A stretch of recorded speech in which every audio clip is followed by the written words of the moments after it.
G'day, g'day. Hi, everyone. So, I'm Tegan Marshall, and welcome to day 5 of the 5-day Freedom Lifestyle Challenge. If you're just joining us, on day 1, we covered getting to know yourself and your travel style and creating your ideal day. On day 2, we covered mindset, creating a mental reset routine, and mapping out your first year on your vision board. And day 3 was all about decluttering your expenses and mapping out your first year.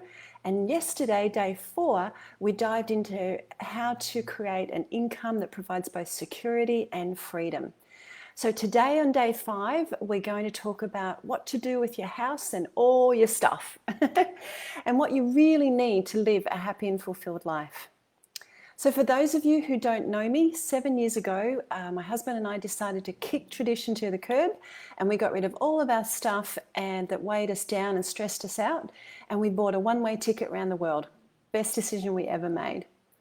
So using our dream, plan, do method, today is a big part of the doing portion. And in the Courage to Travel course, this section also goes into a lot more detail about what you need to pack, what you need to do beforehand, tips and tricks on how to sustain the lifestyle and all those sorts of things. But for today, I'm going to take you on a journey that's both liberating and life-changing, even if you decide not to go traveling. It's all about decluttering your life. So let's get into it. Okay, when you get to our age, we generally have accumulated a lifetime of experiences and stuff. Often people will say that they could never do what we do because they couldn't do without their things. And I always like to ask them, what things exactly do you feel that you couldn't do without? And the reason I ask this is because I used to be the biggest collector of important things. To give you an idea, I had a 4-bedroom apartment, and every single wardrobe in that apartment was full of my clothes. Just to give you an idea, love clothes. Then there was the garage that I actually got someone to put a loft section in so that I could fit more stuff, like more of my sporting gear and toys and things that I basically used once a year or twice. I even had double of a lot of things because if a friend wanted to come, then they could. So I had like 2 mountain bikes, 2 paddle boards, 2 of so many things. It was just crazy. I even had 2 cars. So I had lots of stuff. Now I have 1.5 suitcases because I steal half of my husband's, a carry-on, and 1 little tiny storage unit at home that has some important things in it, and some documents that you have to legally keep for 7 years. So what I found for me was I used to find so much security in having things, having everything that I would ever need or want. What I also found though was that I had a lot of clutter, a lot of responsibilities to maintain, a lot of stress with things needing fixing and keeping them up, and generally a lot of stuff sitting on my shoulders and my conscience. So it really wasn't a feeling of freedom at all. And I can honestly say that after decluttering everything, it actually was the most liberating experience. And I didn't do it overnight, like pulling off a Band-Aid. Don't recommend that. I did it gradually. And I didn't realize when I was on the other side, before I did all that, what it was like on this side, the feeling of freedom, the feeling of just being lighter, and also the feeling of confidence and trust that no matter what I need, I can get. And it just gives you a completely different feeling and different sense in life. So what I want to point out though is that decluttering and getting rid of your stuff or whatever you choose to do with it doesn't mean saying goodbye to sentimental items, and I'll go into that in a little bit more. But let me share first of all how I did it. So tips on it. Number 1, don't do it all at once. Like I said, do not pull the Band-Aid off. That's only good for Band-Aids. It's not good for decluttering, okay? It's too emotionally draining. If you're going to be like, okay, this weekend I'm going to declutter everything, or this week or whatever. Too much. No. So you'll only end up burnt out, and then you'll just won't enjoy the process, and it is possible to enjoy it. So start with 1 room or 1 area and go from there, and do it just one at a time. You could even like set a timer and just do 30 minutes. Okay, and that just makes it a lot more enjoyable. It took me 2 years and I still had a whole heap of stuff in storage. And then when we went back the following year, I'm like, really haven't used this or missed it. I'm going to, share it. So number 2 is start small. So one item in, one item out is a good way to do it. So you can start that now. If you're going to buy a new pair of shoes, okay, well, what other item, and it doesn't have to be the same, it doesn't have to be another pair of shoes, but what other item can I donate or sell or gift to someone? Or put into like storage or something like that, which is the maybe box.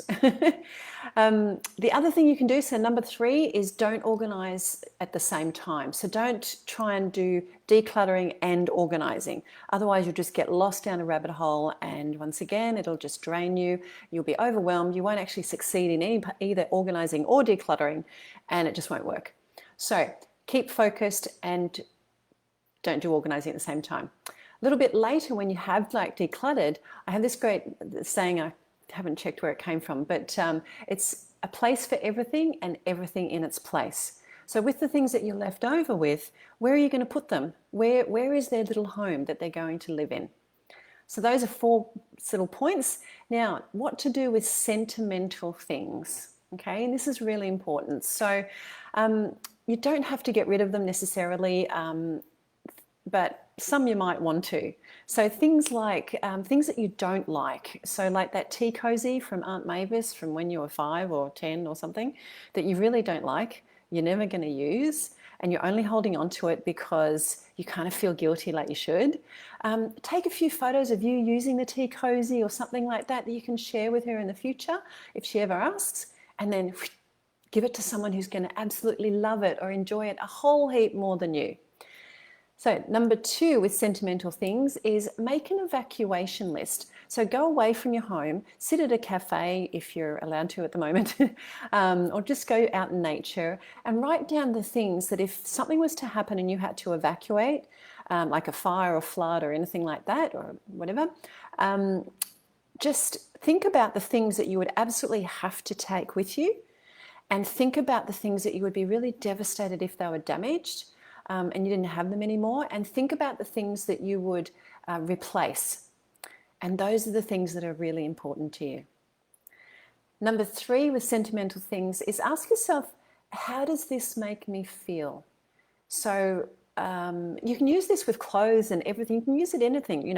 How does it feel when I wear it? How does it feel when I look at it? How does it feel when I hold it? Things can be sentimental, but do they give you a good feeling or a not so good feeling?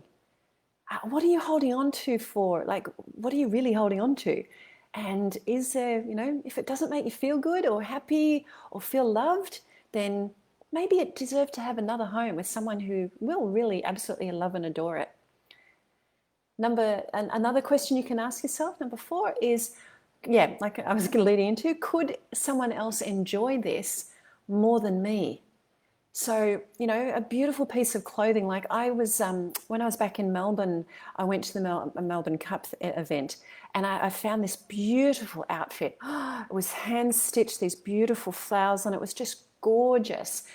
And when I worn it and had finished with it, I was going to kind of store it, or what you might do is put it in a wardrobe. And I thought to myself, am I ever really going to wear it again? Probably a high chance that I won't. I've really loved wearing it. I've got photos in it. How about I give it to someone else, give it to charity or sell it to someone else that would actually really love to wear it as well. And that way it just shares the love around. Just a thought. And something else too, when you get through this experience, or you're going through this experience, you might actually surprise yourself when you discover what's really important to you and that feeling on the other side. Like I also gave, I did some charity runs with my staff. I did a couple of markets where I could actually, sell things for, I think nothing was over $5. And to see the joy in someone's face when they're getting something that they're like, wow, this is amazing. I've been looking for this, or this is so cool. How much is it? Only $5. Oh my gosh, it's just so much fun. So there's a lot of ways you can do, really just fun things to make this experience wonderful. Now, in your playbook for today, you're going to find we actually believe that it takes at least 6 months to map all this out, plan it out, and to do it properly. At our age, anyway. When you were 20, not so much. You could just, throw your stuff at mums and dads and grab your backpack and off you'd go. But at our age, it takes a little bit longer to make sure everything's in place. So, with that in mind, in your playbook for today, you'll find a monthly decluttering plan. So you can list your evacuation items, schedule an area or room to declutter each week, and list some items to sell. So that's in your playbook for today. Something that will influence your decluttering process, though, is what are you going to do with your main place of residence, your home, while you're away? And your investment properties if you have them, or the dog, or those sorts of things. What are you going to do with those sorts of things? So here's a few tips on that. So for the home, you could sell it, but speak to your financial planner about that. And if you don't have one, we can recommend you a really great one that shares the same sort of points of view and understands this lifestyle. Number 2 is you might want to rent your home out. That then creates income, so then supports you as you go, and a lot of people love to do that. Well, with that in mind, though, you need to think of who's going to manage it if something goes wrong, and needs fixing or something, or are you going to rent it to a family member? Those sorts of things. So maybe you could rent it out. You can also Airbnb it, to get some more income as well. But who's going to clean it? Who's going to maintain it? These are things you need to think about and plan out for. Who's going to manage the check-ins and the check-outs and all that sort of stuff.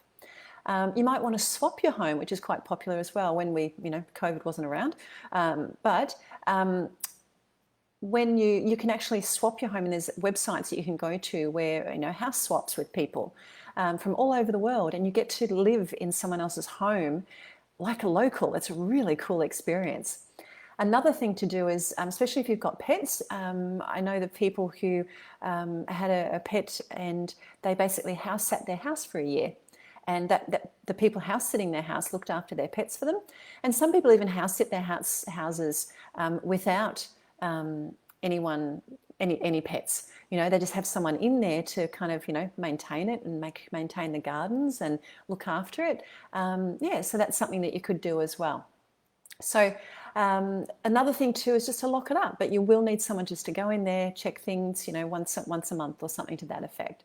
Otherwise, if the water broke or something in the water broke, you could be in for an expensive kind of fix it. So those are the things that you can do with your home, and you can get creative with it as well. One of the things too is that some people get concerned about having someone else in their home. You can lock away a room and put all your personal belongings in there and then rent out the rest. A lot of people do that.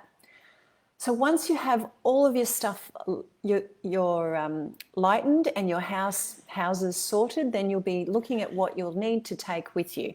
So I'm just going to quickly touch on this because it will take a few months for you to get to this point, but it's the most exciting time. Once you've actually locked in your departure date and you're almost on your way to living your absolute life amazing dream, then these are some of the things that you need to do, what to take with you.